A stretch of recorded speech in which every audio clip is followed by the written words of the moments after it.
투시 파워타임 함께하고 계십니다. 이어지는 2부에서는 오늘장 마지막 공략주와 내일 증시에 대해서 미리 전망을 해보겠습니다. 먼저 수평계 투자 노하우부터 2부 출발합니다.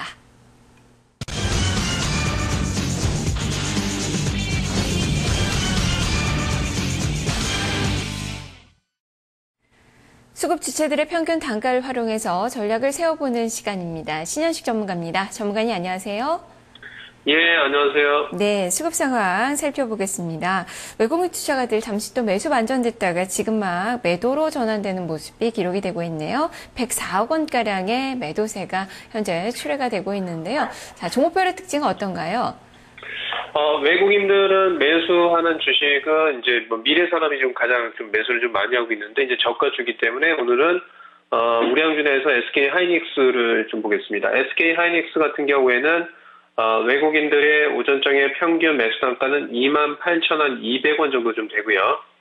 CS 창구를 이용해서의 매수가 좀 들어오고 있다. 이렇게 좀 말씀을 좀 드리고요. 어저께 이제 볼리저 밴드 상단선을 종가상에 좀 이탈했죠. 5일선을 좀 지지하는 흐름이 나타나고 있는데요. 저는 이제 지금 같아서 외국인들이 매수가 좀 들어온다고 하더라도, 저는 이제 매도하는 게 좋지 않을까. 그리고 오늘 이제 많이 움직인다라고 하면 28,600원까지는 좀 움직이지 않을까라고 좀 보여집니다. 그래서, SK 하이닉스는 매도 의견을 좀 드리도록 하고요. 오늘 이제 외국인들 같은 경우에는 이제 코덱스 200하고 금호종금, KB금융 이렇게 이제 매도를 좀 많이 하고 있습니다. 지금 이제 제가 오늘은 KB금융을 좀 보도록 하겠습니다. KB금융 같은 경우에는 지금 현재 구간대에서 외국인들이 28만 3천 주를 좀 매도를 하고 있고요. 오늘은 이제 메릴린치, CLSA, 모간스탠리 창구를 이용해서 매도가 좀 나오고 있다. 이렇게 좀 보시면 될 것 같고요. 평균 매도 단가는 37,600원 정도 됩니다. 저는 일단은 이제 KB금융 같은 경우에는 이제 잘 보시면 알겠지만, 시장이 박스권에 있을 적에는 무조건 볼리저 밴드 상단선에 이렇게 걸립니다. 그죠? 39,600원, 그 다음에 이 이전에는 45,500원, 이 이전에는 4만원대. 그래서 하방이 좀 열려있죠. 예, 그래서 매도 타이밍이 늦으신 분들은 매도를 지금 제가 매도하기는 좀 그렇고요. 조정이 37,300원까지 왔다가 기술적 반등이 38,700원까지 올라오면 그때 좀 매도를 하셔야 될 것 같아요. 그래서 일단은 매도 타이밍이 늦었기 때문에 반등 시 매도 의견을 좀 드리도록 하겠습니다. 네. SK 하이닉스는 매도 의견을, 그리고 KB금융에 대해서는 반등 시 매도 의견이 제시가 됐네요. 자, 기관 쪽을 보겠습니다. 기관 투자자들 지금 804억 원가량의 매도세가 출회가 되고 있는데요. 지금 투신권 위주로 좀 살펴볼까요? 투신권에서 535억 원가량의 매도, 오늘도 매도 우위가 기록이 되고 있습니다. 매매 종목의 특징은 어떤가요?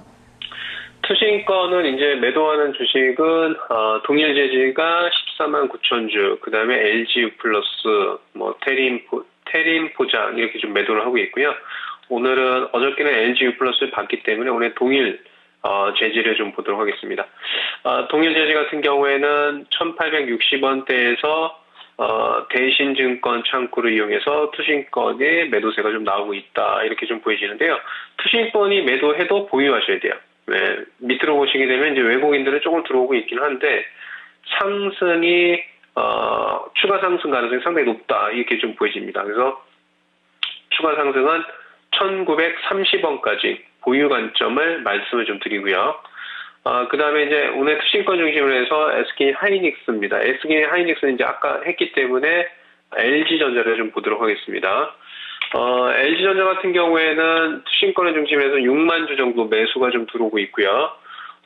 평균 매수 단가는 79,500원 정도 되고요.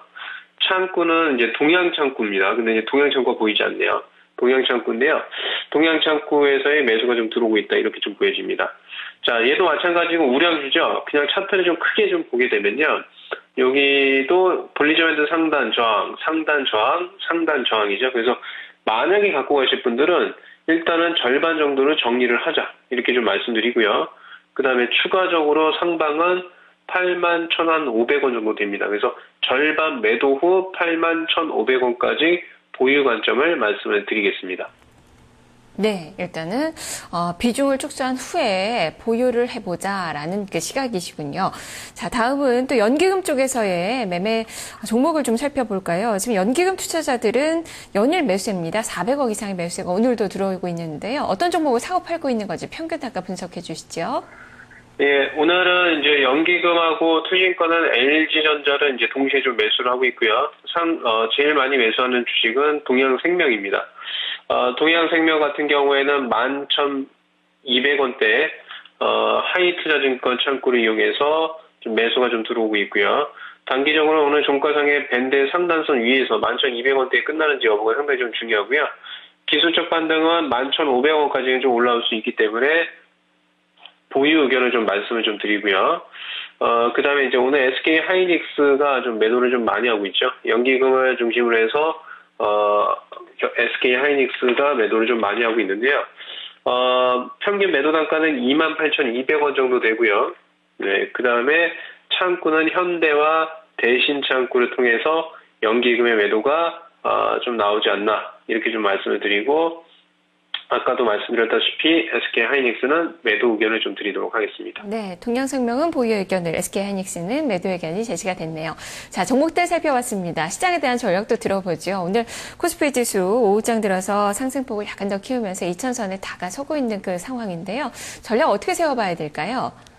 코스피 지수 같은 경우에는 이제 주가가 못 가는 이유는 이제 첫 번째로 이제 지정학적 리스크죠. 북한의 지정학적 리스크. 그 다음에 두 번째로는 선물 옵션 만기를 앞두고 있고요. 이런 부분. 세 번째로는 이제 외국인의 매도. 이런 부분인데요. 선물 옵션 만기 때문에 우리 한주 섹터들이 좀 많이 못 가겠죠. 근데 이제 이 옵션 만기, 선물 옵션 만기가 끝나게 되면 프로그램 매도가 많이 나오건 적게 나오건 그 악재 부분이 해소가 될 수 있기 때문에 주가는 어느 정도 만기 이후에 코스피 쪽은 상승할 가능성이 높다 이렇게 좀 보여지고요. 저는 이제 1980포인트 이하권에서는 좀 매수 관점을 좀 말씀을 좀 드리고요. 그래서 단기적으로 이제 코스피 시장 같은 경우에는 옵션 만기 이후에 한 2020포인트까지는 상승을 하지 않을까라고 좀 보여집니다. 그래서 이제 매매를 하실 분들은 단기적으로 이제 업종이나 종목 선택을 좀 잘하셔야 될 것 같아요. 오늘 같은 경우에는 삼성전자를 중심으로 해서 올라가기 때문에 나머지 업종들은 좀 소외감이 왔습니다. 그렇기 때문에 지수와 관련해서 움직이는 ETF를 좀 매매를 하시는 전략이 좀 좋을 것 같고요. 그 다음에 이제 코스닥입니다. 코스닥 같은 경우에는 이제 최근에 5일선의 눌림목을 받고 정고점을 돌파하고 3일 전에 11선 눌림목이 완성이 됐습니다. 그렇지만 이제 상승폭은 이 볼리저 밴드 상단까지는 상방을 열어놓으셔야 됩니다. 그래서 553포인트. 그래서 코스닥이 아마 553포인트 정도 되면 조정이 나올 거고 코스피는 그 전에 움직일 가능성이 높습니다. 그래서 지금 여러분들은 오늘 시장은 코스닥이 상당히 강하긴 한데 553에 딱 올라오면 코스닥을 줄여서 코스피 쪽으로 그 종목을 좀 교체하는 매매가 좋지 않을까 이렇게 좀 보여지고요. 그 다음에 오늘 고점의 주식은 아비스타입니다. 아비스타는 단기 고점 주식이기 때문에 매도 의견을 좀 드리도록 하겠습니다. 네, 알겠습니다. 말씀 잘 들었습니다. 예, 감사합니다. 네, 아비스타 지금 7%대 급등이 나오고 있는데요. 매도의 의견이 제시가 됐네요. 시장에 대해서는 유가지거 시장 밀리면 사자라는 관점에서 의견이 제시가 되고 있습니다. 신현식 전문가와 함께했습니다.